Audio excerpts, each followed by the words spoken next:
Hi everyone, I'm Terence Naidu, the founder and CEO of Truzo. Before I start, by show of hands, have any of you ordered something online, not got what you paid for, got something completely different, or got a contractor to do some work and they never really did the work or did it not to your liking? Anyone? Sure. I love that, just about the whole room. Well, I have to tell you, in 2017, this is exactly what happened to me. I ordered 4 trees online on Google, found this great supplier, 2 trees paid up front, 2 trees arrived perfectly on time. And I thought, yeah, this is how business should be done. But that is when the nightmare began. Every day for the next 6 weeks, the supplier said to me, the next 2 trees will arrive tomorrow, and yep, you guessed it, tomorrow. My wife thought I was a complete idiot. Who pays up front before receiving the goods? And to pay someone you don't even know? I mean, thought you were a smart guy. But that's how business is done, really. Thankfully, post 6 weeks of lots of stress, the trees finally arrived. But through that stress, I realized there's got to be a better way to do business. And through that process and a few pivots, we've, from our initial experience, we realized that buying and selling products and services across borders is plagued with high fees, red tape, and lots of bureaucracy and fraud, to be honest. This represents a multi-billion-dollar opportunity. And it's an opportunity that's been dominated by the banks and continues to be dominated by the banks via their letter of credit market, which makes it difficult for small and medium importers and exporters to compete really with the larger ones. And because they don't have teams of professionals in the payments or finance space. Coupled with this, African law firms especially don't have the systems to adequately offer escrow capabilities. And we all know that in everyday transacting, online, digitally, or even just real world with a service provider, it's wrought with scams, payment fraud, late payments, and the like. So the solution is Truzo. Derived from the words trust and zone, you can think of Truzo as your personal or business trust zone when transacting. Our digital escrow payment platform uses cutting-edge technology to secure just about any transaction, including milestone-based transactions for cross-border trade. Acting as an independent escrow provider, we hold the buyer's funds securely in trust and only release payment to the seller when there's successful delivery of goods or services. We've completely digitized a letter of credit, issued by a bank typically, and we've included milestone-based payments. Post our FCA approval in the UK last year, we've extended our services to multi-currency digital wallets in 35 different currencies, including FX conversions. With compliance, our key component in our payment platform, as it is a trust platform, we've also embraced generative AI and included AI in ongoing transaction monitoring as well as fraud detection. Now, the market opportunity is massive, with over $100 billion in transactions across a variety of areas: international trade, remittances, corporate M&A deals. We aim to reach at least $5 million in recurring revenue in the next 2 to 2.5 years. Our product is, we're literally building the Revolut for African businesses with the added safety and security of escrow. Truzo generates revenue from escrow fees, interest income, and FX margins. And our team is made up of individuals with experience and expertise in finance, cybersecurity, corporate M&A, and banking operations. Together, we're completely committed to reshaping the future of transacting with trust. We've completed 200,000 transactions valued at over $80 million in value. In the past 12 months, we've also facilitated over $35 million in currency conversions via our platform. In FY24, we generated $400,000 in revenue, and this year we're on track to reach about $900,000 in revenue by year end. With diverse revenue streams and a one-stop offering to our client base, Truzo is growing and growing fast. Having successfully completed the Visa Accelerator program, we have integrated with Visa Direct for our multi-currency digital wallets, and specifically plan to leverage our escrow capability for multi-currency escrow offerings directly for cross-border trades, to streamline and make a more cost-effective platform to trade across borders. Truzo is not just another fintech solution. It's a paradigm shift in transacting with trust. We're currently raising £4 million from VCs and angels alike, and we'd love to have you on board as an investor. But if that's not the case, then at least download the Truzo app so you too can start transacting with trust. Thank you.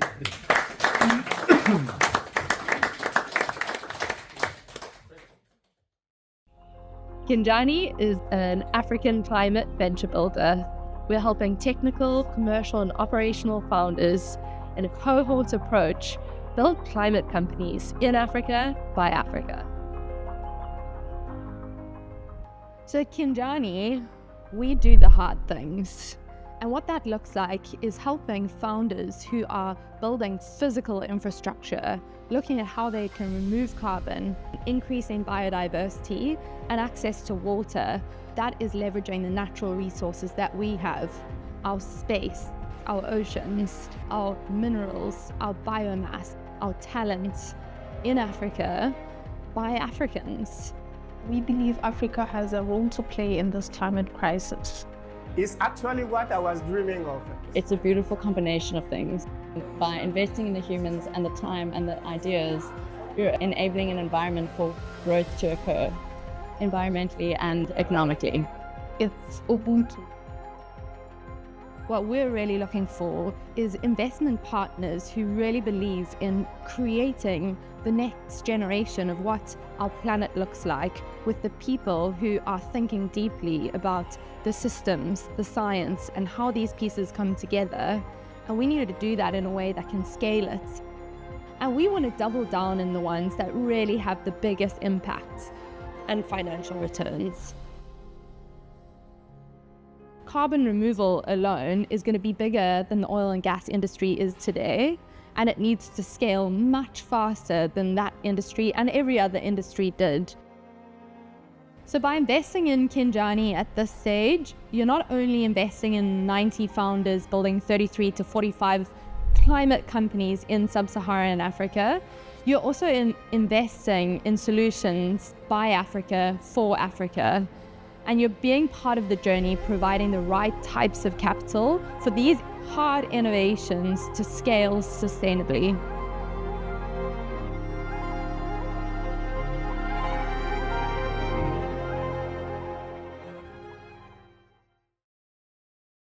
Maybe just to say, I know that it's not me on the screen. That's Caitlin, the original founder, and the team is all based in Cape Town, and I'm normally in London. So thank you so much for having me. So essentially Kinjani set out to raise capital to support these founders through programs and through investments. And we did raise an initial tranche of capital into the Kinjani Topco. And now we're going out to raise a bigger vehicle, which, to be honest, the structure is still, we're deciding between whether that's a GPLP structure as a fund or whether we continue to raise that into the holdco. But it depends a little bit on the anchor investors that we have coming in and their preference. But we're aiming to raise 15 million to get through these first 3 programs and the subsequent investments and subsequent follow-ons. And at the moment, it's looking like it will be more of a GPLP fund structure. So we launched the first program in August and had 30 founders join that program, and they've subsequently gone on to begin working on 11 companies, and just very, very cool ideas, everything from informal settlement waste to biogas solutions. We've got one working on a hemp-based fiberglass replacement that could be used in aviation. And we've got founders also working on biochar and more carbon-specific solutions. But if you asked me 6 months ago whether we'd have 11 companies, I might have said probably not. And yet we do have 11 that are in the works. Each company that goes through the program, we get a small amount of equity in all companies incorporated. And then we have an investment committee process, which will decide how capital gets allocated to kind of the winners of each cohort.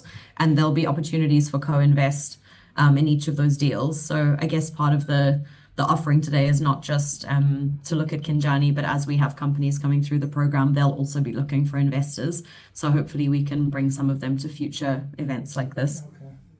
Cool, thank you so much. And we do have a full deck that I can send around, but we thought the video was maybe a nicer visual for today and lower risk on the Zoom in case Zoom didn't work. Thank you. Thank you.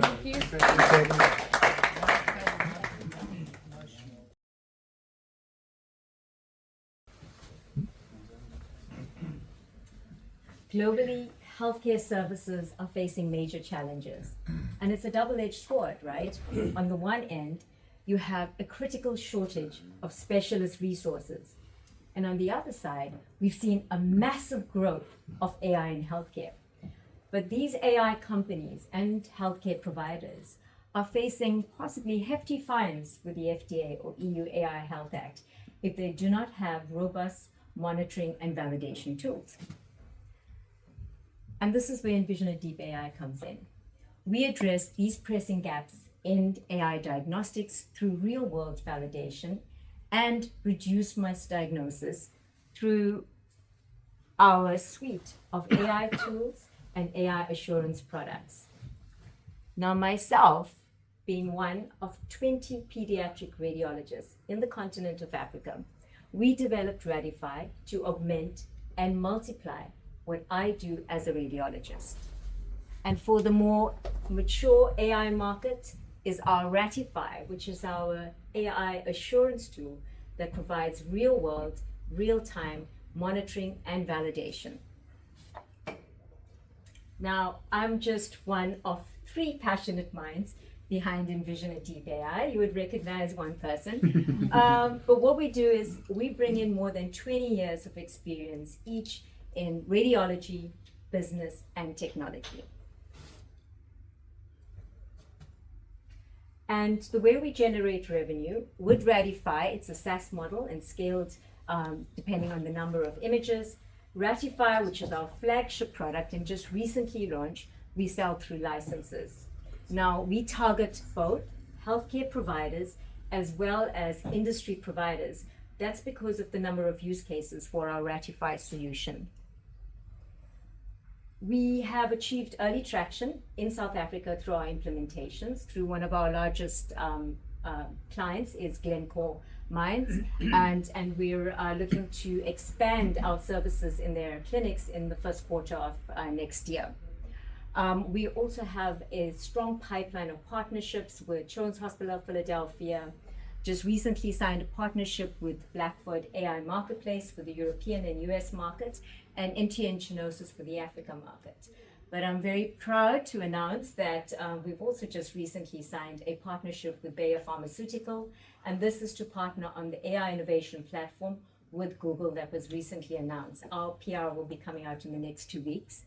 And lastly, also very proud to announce that this year we achieved our 510 FDA clearance on our Radify triage tool, as well as ISO 13485 clearance. So I'll just go on to what's next. So looking at the AI marketplace, the AI in medical imaging is currently valued at $1.3 billion US, and it's expected to grow to $20 billion US.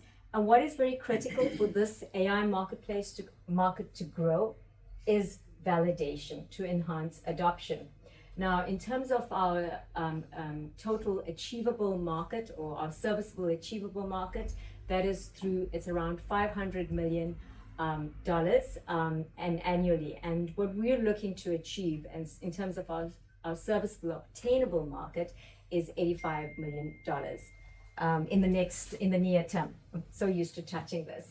And the way we do it is our route to market strategy is actually a three-prong approach: an initial clinical focus strategy, and then through fostering key strategic partnerships like AI marketplaces, like the biopharma, regulatory companies, and then lastly is through direct sales, is what we do when we go to the key radiology conferences, as well as trade missions with the Department of International Trade.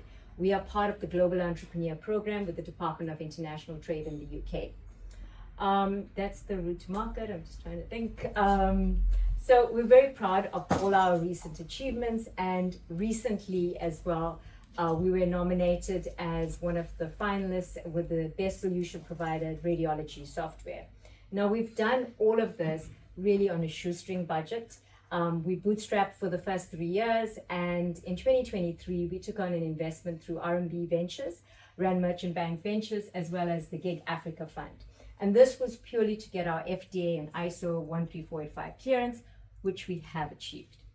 But to take the next leap forward, and in the next few years, we plan to scale our team, as well as expand our growth and achieve our accumulated annual revenue, 5-year revenue of 85 million pounds. Now, we are asking for 5 million pounds in order to achieve this. So please join us on this incredible journey.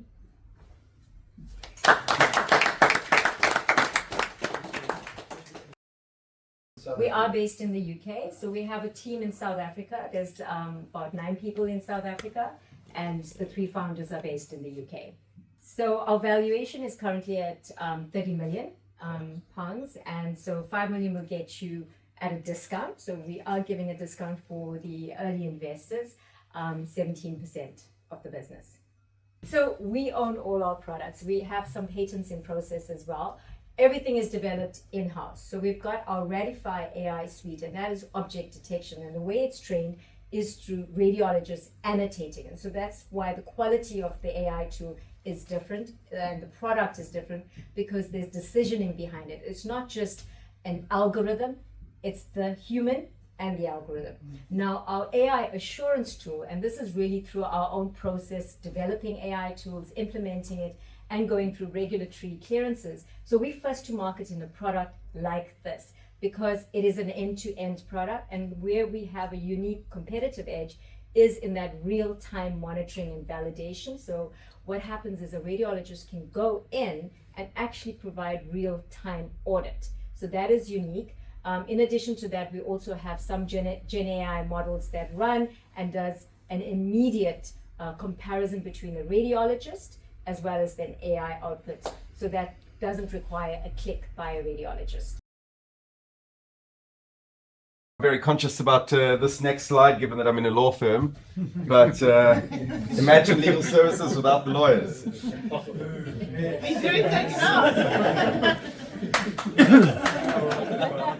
So the problem, although lawyers do a roaring trade, is that for many people, especially early stage founders, legal services are prohibitively expensive.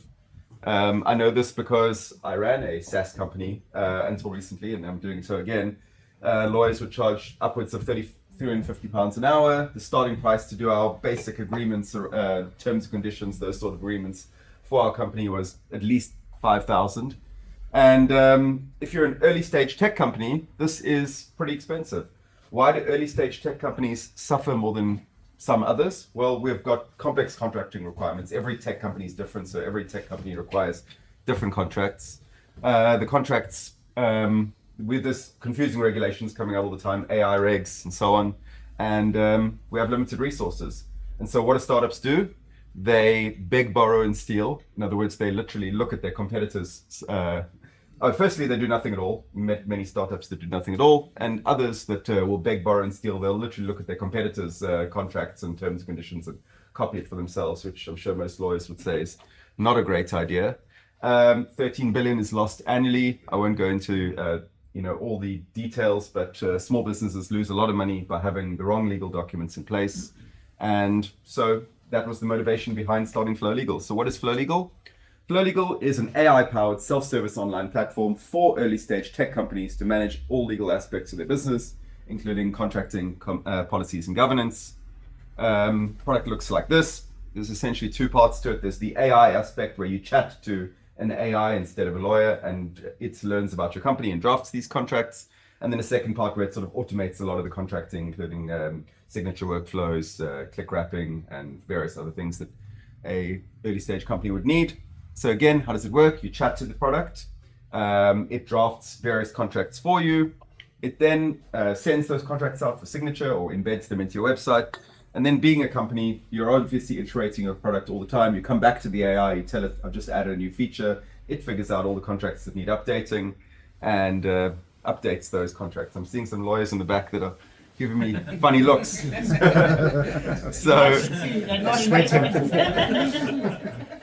our plan, and you can come work for us if you need it. Is we're going to do contracts. We're going to help you to draft policies. We are going to do sort of workforce management, be it employment agreements, contracting agreements. We will eventually help handle disputes, IP protection, and negotiation, because often you send your contract to another party and they have all sorts of problems with it, and so our product will also support you on that part of your journey. How does it work? Well, there's essentially a few things going on. We have something which we call the knowledge graph, which is a structured way of codifying everything that we understand about a company. We pair that with our playbooks, which are sort of like contract templates on steroids. And then we have our AI chat, which brings the whole thing together. So essentially, for the price of one billable hour, you get our product, unlimited legal services for a year.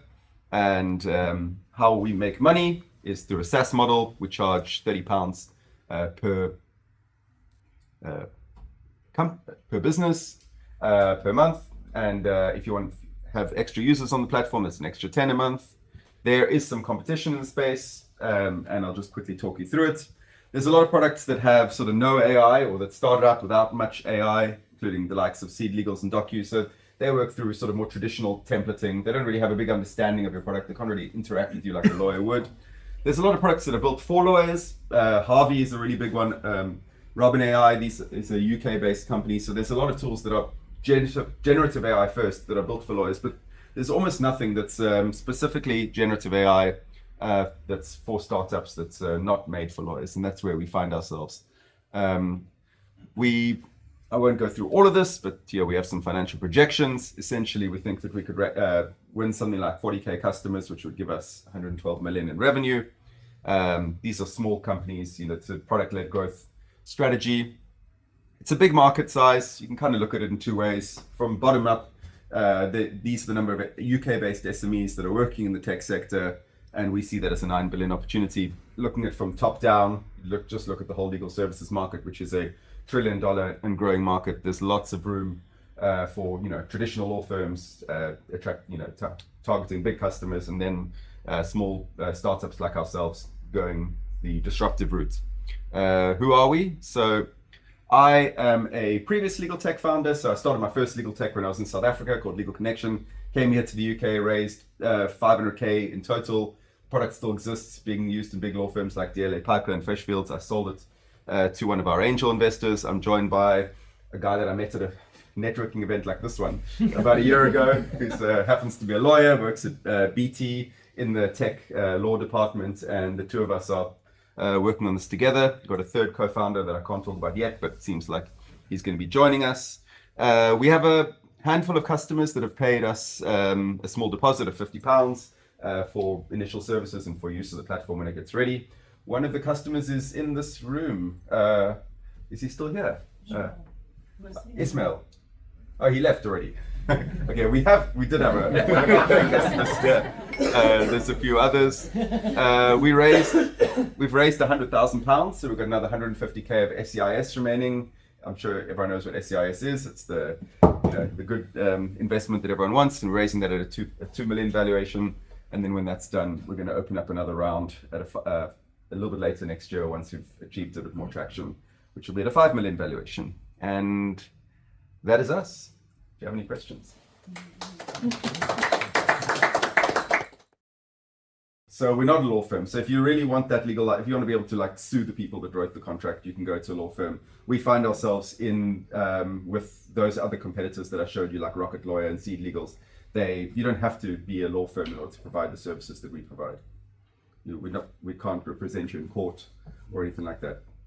The problem is ChatGPT might miss quite a few things. It can generate, if two companies with exactly the same product come to it, it would generate completely different agreements. You'd never know what was supposed to be there or not. So what we do is much closer to probably what a lawyer does. When you go to sit down in front of a lawyer, they'll have like a 60-page template that they'll be working off from LexisNexis or something like that. Yep. And they'll be going through going, okay, this doesn't apply to you, this doesn't apply to you, this does, but I need to ask you a question. And so it's not much different to that. We go, and the fact that we learn about the company, the parts, if we don't ask a question twice, so if we know something, we keep it. So that's the basic premise, is that it uses a bit of generative AI for the conversation, but in the background, it's much more structured. So AICAT, 0 to brand in minutes, not months. So that is the startup that I put you tonight. My name is Katrien, no big surprise there. When I registered the company, I wasn't planning on having this very, very strong cat visual, but anyway, because it matches my hair, it's now stayed. And it's just really nice to pitch it tonight, because I go to a lot of pitching events and I pitch quite well, to be honest.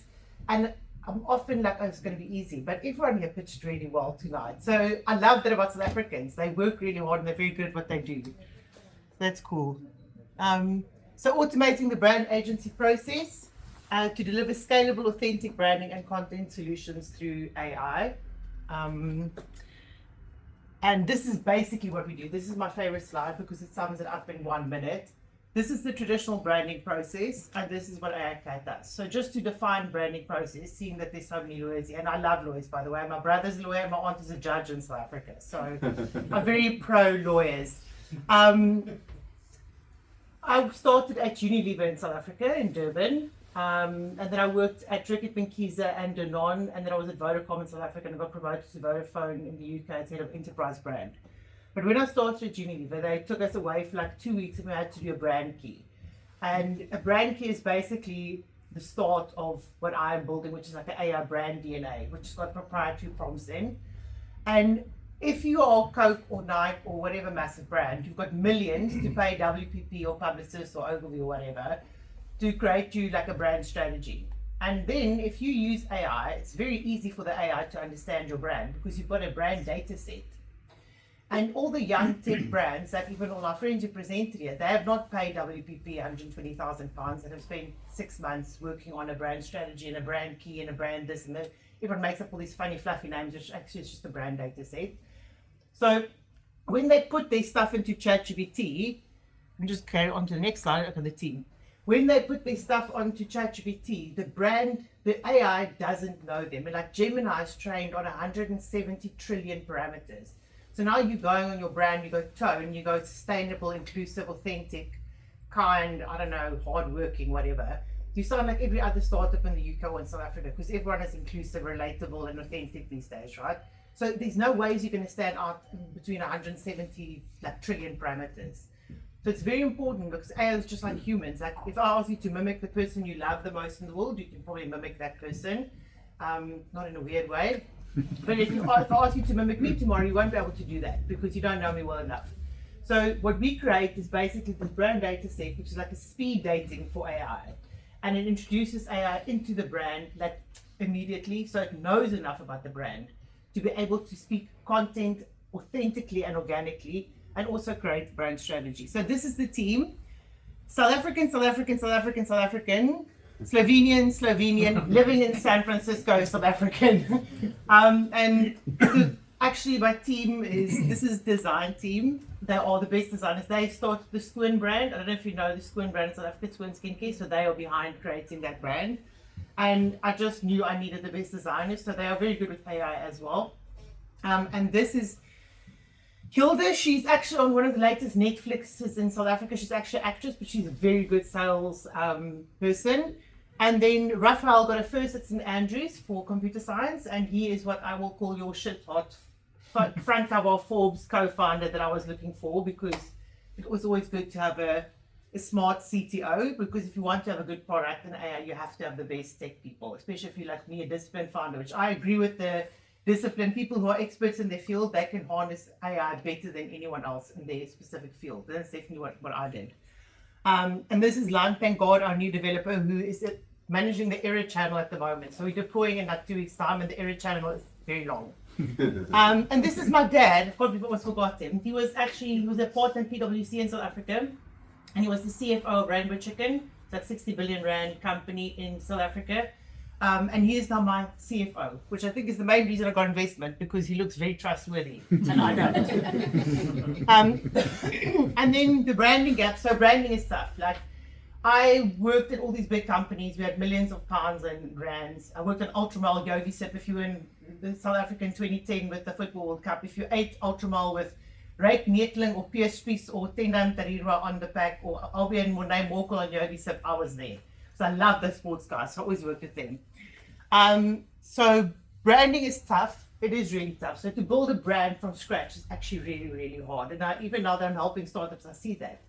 And there's all these like marketing fluffy words, which sometimes is a bit rubbish, but it's actually not, because you need a certain amount of data to communicate with AI so that you can have proper efficiency and not like blah, blah, blah efficiency. And content overload, we all know, like, we are exposed to more content than 2 generations before in 30 seconds being on TikTok than our previous 2 generations prior was ever exposed to the whole lifetime. So our grandparents like didn't know as much the whole lifetime as we do in one day. And then AI falls short, and I did research on this. And even with Jasper, who is the main competitor in ChatGPT, this is like the best score AI will get for being on brand. So it's not great. And people love their brands. Like, I love my brand. Like, I love the cat. I'm very proud of it. So I think a lot of the reason why there's a lower adoption, there was high adoption in content creation, now it's tapered off, because people feel like they're doing their brand a disservice by using AI. Because it's a little bit, how can you use AI? It's your brand, you know? You have to be proud of it. So the solution we've got, and this is the proprietary part, which is the moat, but AI moats are, blah, blah, blah, right? Everything can be copied with AI. It's very hard to have a moat. So I'm not going to stand here and say mine is that unique, because I know it's very, very good. And I know it's the best of all the products that are out there, because I have checked everything to death. But it's very hard. So there are 20 proprietary prompts in our model, which I took 6 months to write. I was working at a small startup, a childcare startup in the UK. I was earning very little, but anyway. And I had to make all the content. I was CMO, but I had to write the blogs. And I've never written blogs because I paid ad agencies to write blogs. And I'm not actually very good at writing. So I was always in trouble with the mailers and stuff, making spelling mistakes, not being on brand. I don't know, it's just driving me mad. So I tried to use AI, and it was awful. And I was like, this problem must be solvable. So then I got obsessed with AI, and every extra hour I had, and every weekend, and every minute, and every day, and every cent, I paid AI courses. And I managed to crack this problem. And I created content that was so good. The founder, who believes her brand is in her brain, you know, founders are really like thinking about their brand. I'm like that as well. She was like, this is the best stuff you've ever done, Katrina. I was like, it was ChatGPT. But it wasn't just ChatGPT. It was ChatGPT with a data set that I created on the brand based on what I learned at Unilever like 20 years ago in Durban. So this is the proprietary part. And then we do brand ID, brainstorming. So because we've got this data set, you don't even have to prompt. You just click make a logo, and you get 4 logos, and they're very good. They're much better than Ideogram or anything you can make in ChatGPT, because it's got the data set. So this is really, really cool, and we're using it currently just to brainstorm logos. So on Saturday, I had a client. All these partners at PwC. He's also part at PwC, was a banker, and he started some risk like prediction thing for big corporates and banks. And we brainstormed for half an hour. We got a few logos that he liked. We refined them with AI. And now there are 2 logos that the designer is going to vectorize and refine. And then they get a logo brainstormed by AI, made by AI, but refined by a human. And people love this because they feel like they're giving their brand some extra attention. And even the brand DNA, you get half an hour consult with the brand consultant, which in the beginning is me. I spend a lot of time with the current clients, and we refine your brand DNA with you, because they're not experts, and you actually have to have very good input into this. So it's a SaaS B2B model, but I would say it's 75% SaaS, 25% agency, because I find with branding, people love a human being there and like being involved because like it's their brand, like it's your child.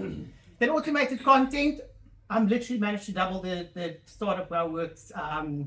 Leads, we've seen our other customers, our leads being like increasing a lot. It's because your organic content, you're making more, it's better, it's on brand. So content is leads, and if your competitors are making more content than you, they get more leads. So it's like it's all a fight. And then it's all promptless, which I never set out to make anything promptless.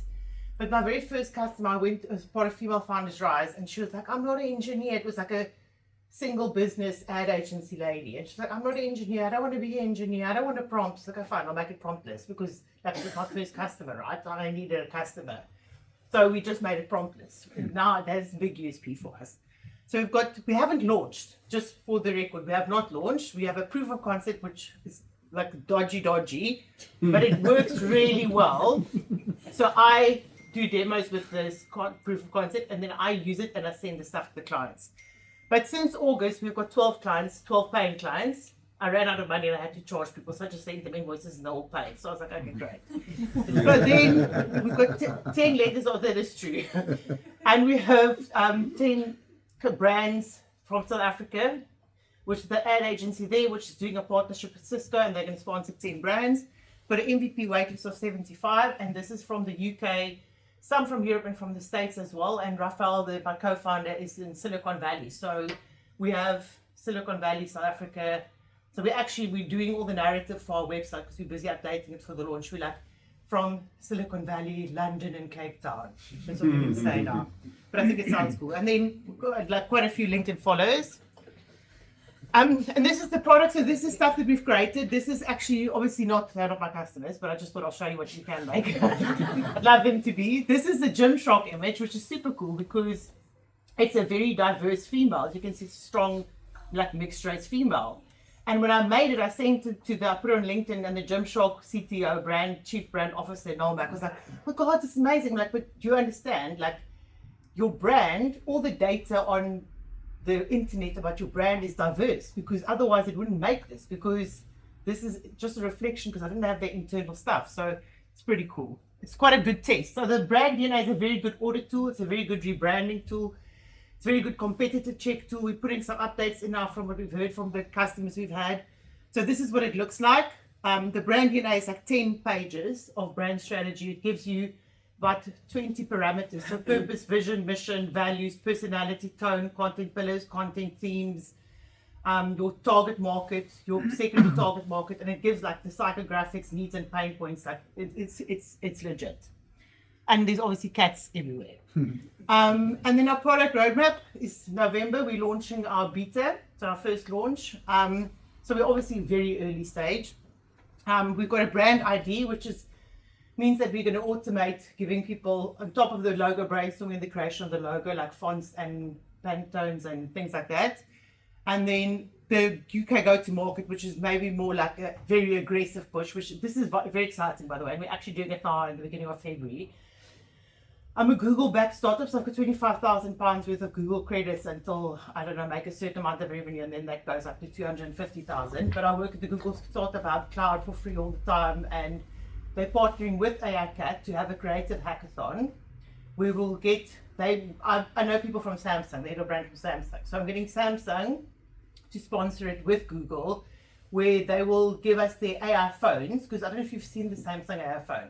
If I take a picture of myself, then the photo's on my phone, and I can literally with my finger draw a crown, and immediately it will put a crown on my face in my photo library. So I don't have to go to Canva and do like Genful Mickey Mouse stuff. It's like in your photo, so it's amazing.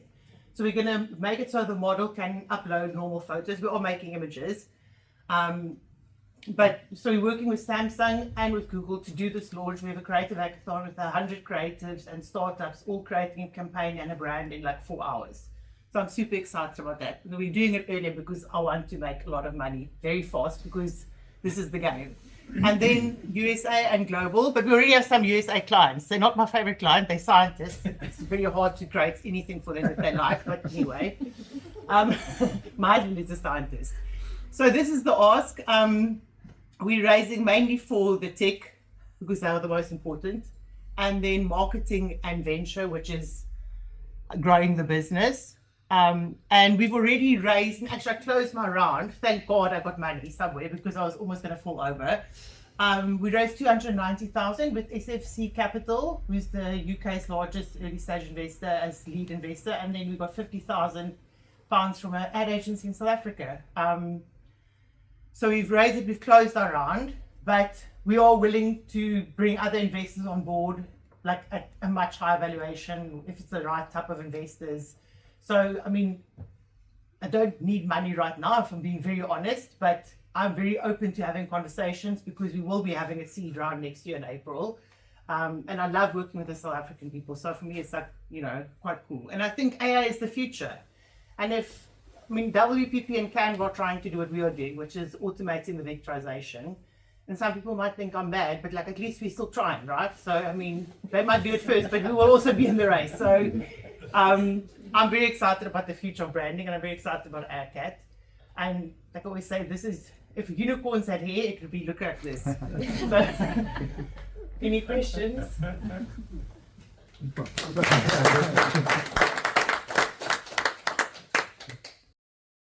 Currently, there are 3 things that it asks you in the beginning. There's a questionnaire that you can or cannot answer. I thought no one's going to answer the questionnaire. Everyone answers the questionnaire because they love talking about their brand and their purpose and how they feel and all that stuff.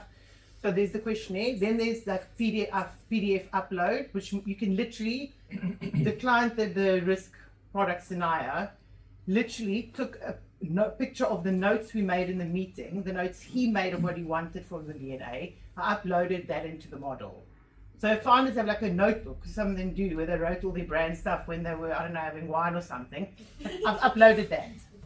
And then there is a URL input where I can put your social media and your website and any other URL you've got. So any documentation, any internet connection, and the questionnaire. And what I'm actually doing at the moment the most of, I'm in SACC actually today is my client, so yay, I'm having a meeting with them. So what I'm doing with them is they want to have a look at their brand because it's a very good audit.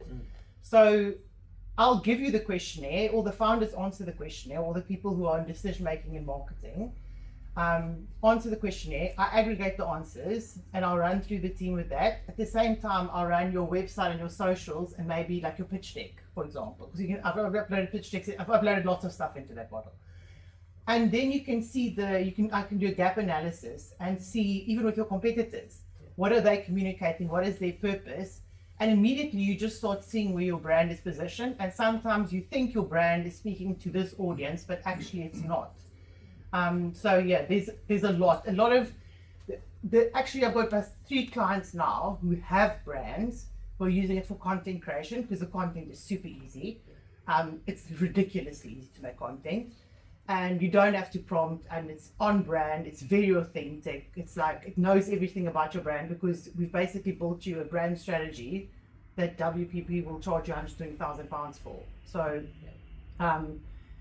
but for brands that are existing at the moment, they're actually like my biggest clients at the moment because they want to see what their brand is looking like and then change the messaging.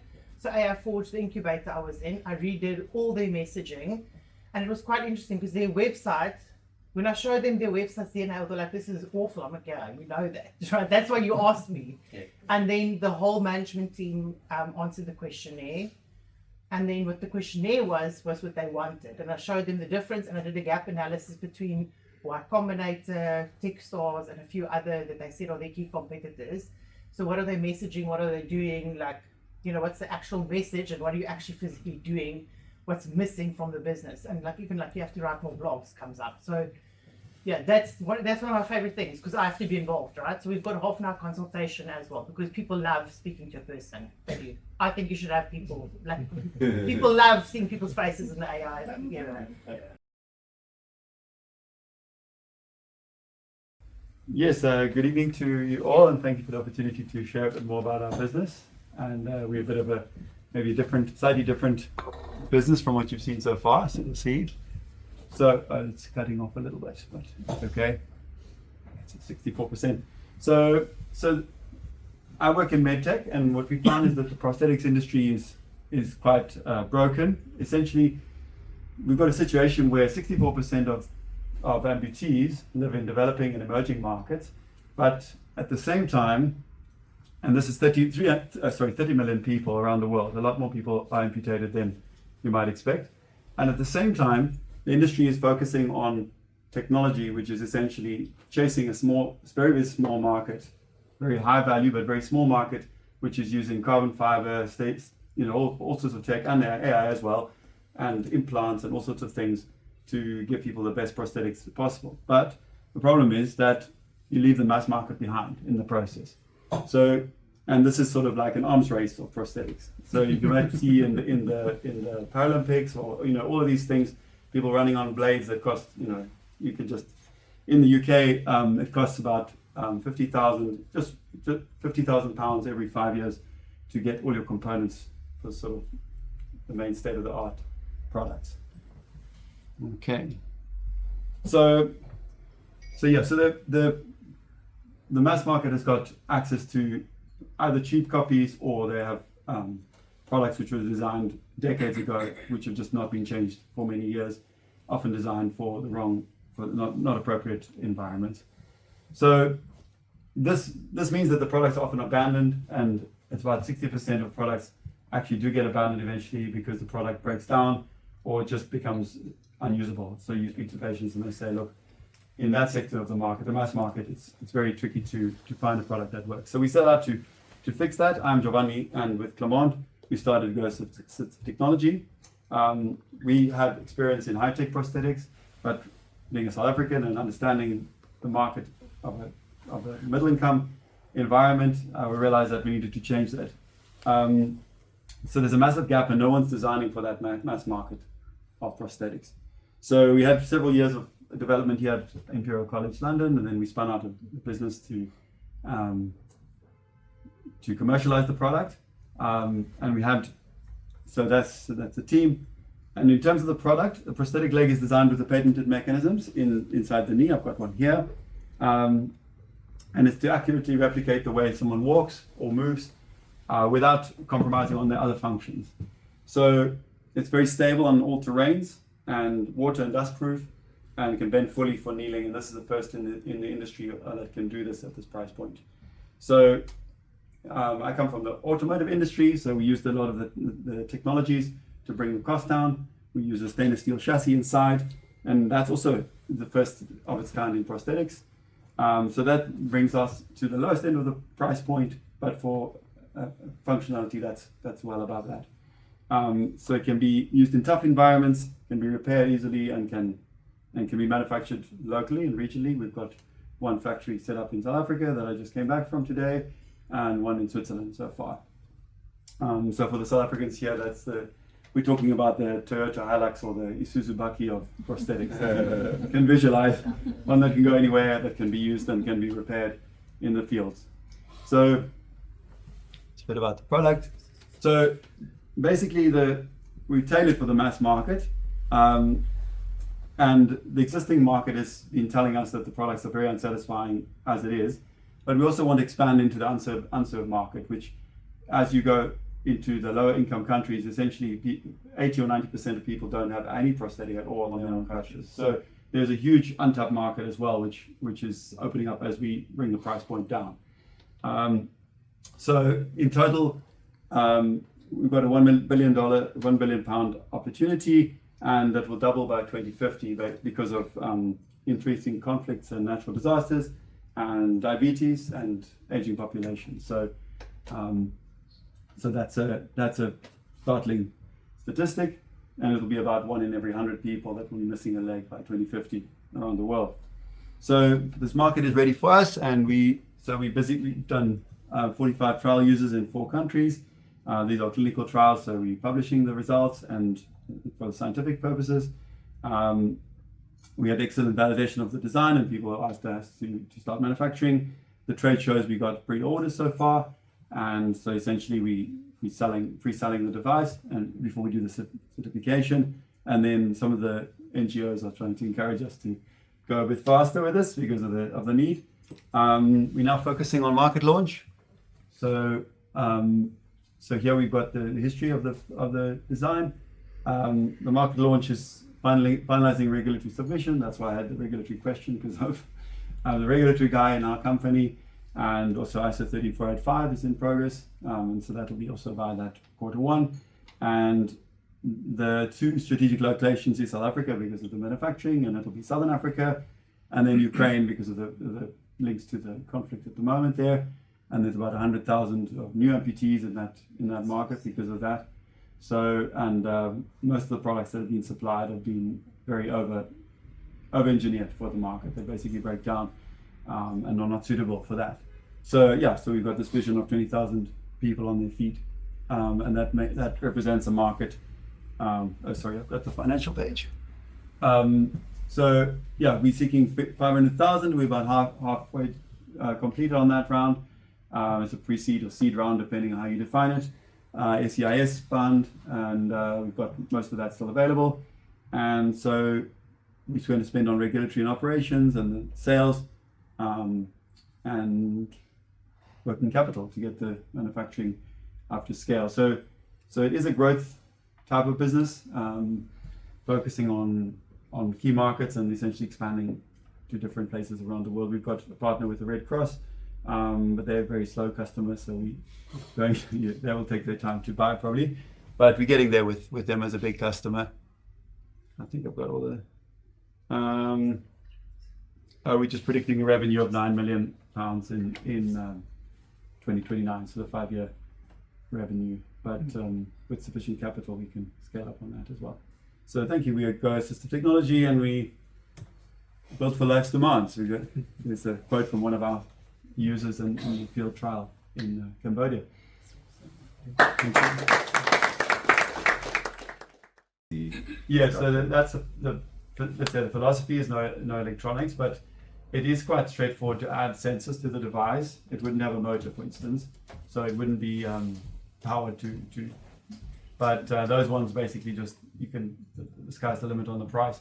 So, and the other place that we are innovating is on the back of the device. There's a QR code, and that's the first in the industry that you can track where the product is and whether it's still functioning.